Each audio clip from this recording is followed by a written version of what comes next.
My name is Austin Schutz, and I am thinking about starting a video blog, so I'm uploading a video. We'll see how I feel about it. I'm a queer graduate student. I'm gay. I go to the University of Alabama.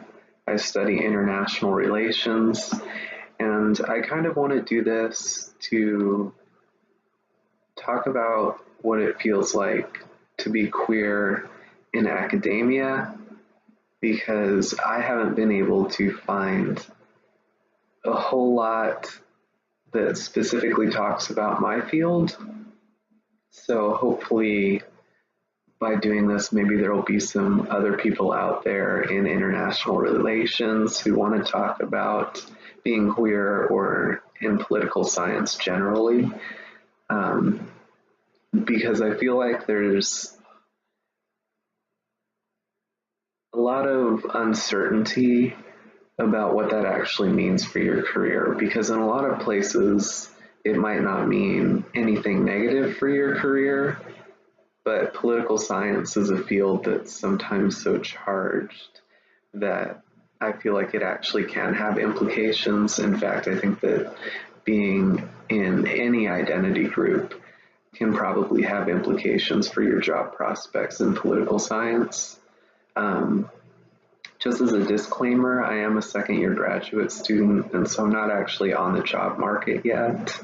These are just kind of feelings that I have from interacting with people from my department and various other departments. And I'm not trying to imply anything negative about my department or the people that I've interacted with. I just want to try and get some kind of conversation started so that people like me who are applying to graduate school can kind of know what it means to be queer in political science.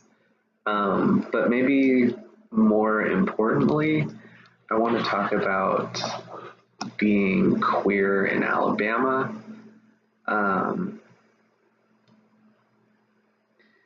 In part because, to be honest, it's pretty hard at times. It's just kind of a fact of life that Alabama's very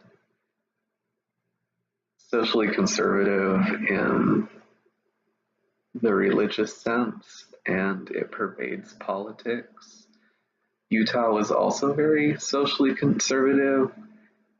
That's where I moved from, and it's also very religious, and it also makes its way into politics, but it's a lot more of a libertarian mindset.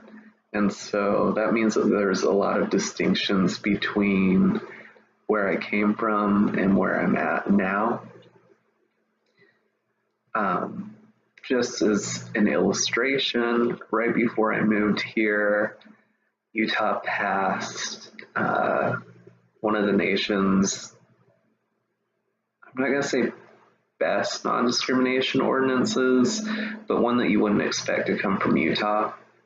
So, but it was one of the nation's first non-discrimination ordinances in a consistently red state.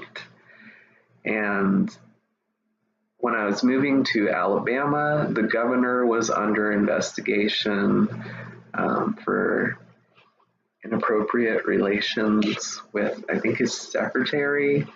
The head of the legislative branch was under some kind of ethics investigation for something else. The head of the Supreme Court was censured for the Chief Justice of the Supreme Court. Sorry, I'm a political scientist, but disclaimer, not American politics. I do IR in political theory, so anytime I can claim some kind of ignorance, I do. But Roy Moore, the former Chief Justice of the Alabama Supreme Court, was about to be removed from his position for telling county clerks not to issue marriage certificates to queer people in the wake of Oberfell versus Hodges, which I'm never going to be able to say that right. But He's now running for Senate. Oh, and I should mention that that's an elected position, and he was previously removed from the position for violating, I don't know if it was the state or federal constitution, but either way, they voted him in again because they just really love bigots out here. That's just how it is. Um, but he's running for Senate right now, and I'll make an early prediction. He's gonna win, and he's gonna win really easily. I'm sorry, Luther Strange. I'm sorry, that other guy running. I'm sorry, Democrats. That's just what the reality of Alabama is. Fun. Um, so, I'm from Utah. Originally from Montana, I did my undergraduate at Idaho State University in political science. And it was a really great place for me in Idaho State. It was a small school. It was surprisingly pretty liberal when it came to, well, not liberal, pretty accepting when it came to being gay. But another disclaimer, I'm also more masculine than anything, and so the fact that I am cisgender kind of, I think, structures my social relationships in a way that it's easier for me to gain acceptance in groups than it would be for other people. And we can probably talk about that another time if I feel like it, if I ever do another video blog again. But I found it to be an accepting place for me, even though Idaho State has had some tremendous problems, which if you just Google Idaho State, New York Times, you can read a very interesting article all about it. Long story short, there was a string of hate crimes against Muslim students at Idaho State, and it's at this point a little bit embarrassing to say that that's my alma mater. So why did I come to Alabama? Well, that's a really easy answer. I got funding, and if you're applying to PhD programs in political science, funding is really important. Unless you have the disposable income to be able to just pay for school outright. But most people don't. Graduate school would be really, really expensive if it weren't for funding. And I mean, funding's nice. So I accepted at the one school that gave me funding, which was the University of Alabama. And I am actually really grateful that I'm here. And I have a couple reasons for this. One is that academically, it's a really good place for me. My advisors are incredible academics and incredible people, and they guide me to content that I need in order to kind of be able to learn the things that I want to know.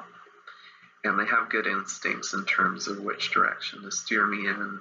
I'm kind of thinking about possible dissertation topics, which is really exciting entering my second year. So if you come to UA and you're doing political science, I'm hoping that if you come here, you will also find it inviting in the academic sense. Another reason why I really love it here, well, really love it here might not be the right terminology, but another reason why I think I made the right decision is that I've met some incredible people.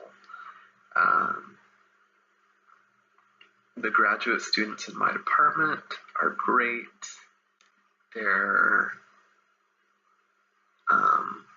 aren't like any major fights that happen among graduate students. There's no drama in the department since I've been here, so I do enjoy being in the department. I guess I was supposed to talk about how I like the people here. I have wonderful friends. That's really just the most simple way I can put it. I have wonderful queer friends. I have wonderful straight friends. They're all very supportive of me. I have friends I play basketball with. I have friends I play Dungeons and Dragons with. So it's a good environment for me in terms of friends. Being openly gay at UA is fine sometimes. I'm always open about my sexual orientation. I don't think it's something to be ashamed of. But sometimes on campus it is a little bit scary to be open.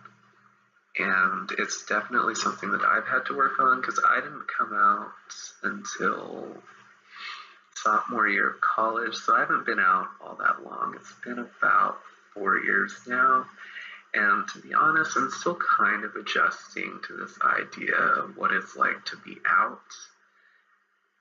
But it's gone well. There's a lot of kind of alt-right figures, alt-right intellectual figures that are invited by various groups on campus that come and give talks. Young Americans for Freedom has had a couple of events, and they're really terrible. I really just cannot express how much I disdain that organization, or how much disdain I have for that organization. I'm still learning how to use academic words, so don't judge me too much. And during the election, the KKK came and graffitied the bathroom in my building, and that was just disgusting. And there were a lot of people who were, I called it the Sidewalk Chalk War of 2016, but it really wasn't. It was really one-sided. It was just mainly really mean, hateful messages all across campus, and the university didn't do anything about it.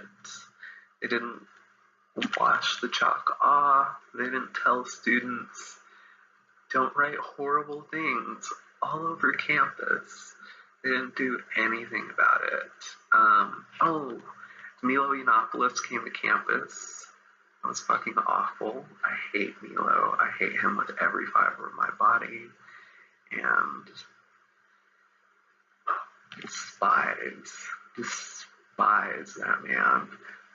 But he came to campus, and I was no longer able to use the library after he came to campus because it just became a place where little fraternity boys and sorority girls who aren't very open-minded.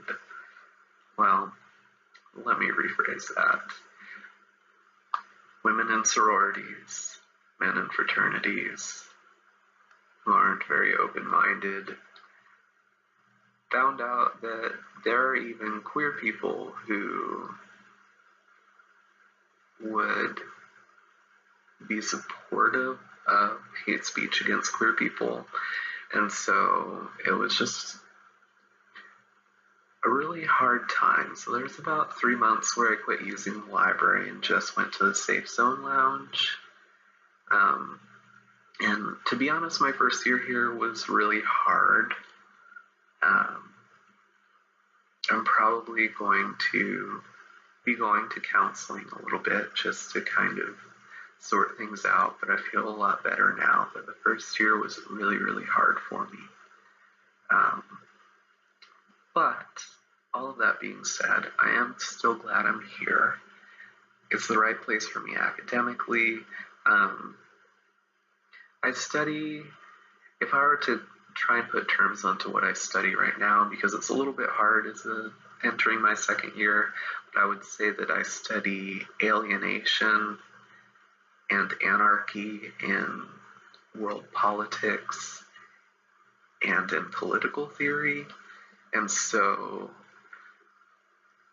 even though it's a really crappy environment sometimes, academically, it gives me a lot of inspiration. And I don't mean that to say that I'm glad that Alabama is a really bad place for queer people and people of color, and in many cases, well, not in many cases, and women. I don't mean to say that it's a good thing that it's like that, or that I'm happy it's like that, but there's a very normative reason that I'm studying what I'm studying, and that's to kind of try and understand what it is that allows people to feel that hatred is okay, and to study how it plays out on an international level. I mainly do qualitative studies, but I will be doing some quantitative stuff too. I haven't published anything, but that's just generally my research interests. So I wrote down 5 things on Notepad that I wanted to discuss, and the last one was moving to the South. Why did I do this? And I'm still kind of chuckling to myself that I have that on there, and it's because I cannot believe that I ended up in Alabama, but it's fine. It's fine. Because when I applied to graduate schools, I Googled 10 most LGBT-friendly campuses in the United States, and I applied to like 7 of those. And you see what happened. I'm here, but it's okay. It really is. Okay, well, I guess I'm just gonna sign off, but I hope that anybody who views this finds it beneficial, and if anybody watches it, I love you. If nobody watches it, I love you anyways. It's really not supposed to be an exercise in popularity. It's just kind of for me to get my feelings out there about where I'm at and what I'm doing, and to hopefully start a discussion about being queer in political science and international relations and political theory, especially just because that's most relevant to me. I'm sorry. But even a general conversation about being queer in graduate studies is awesome, or just being queer, or being queer in the South, or anything. So, and if I do keep up with this, it might be a lot of random stuff. So, thank you.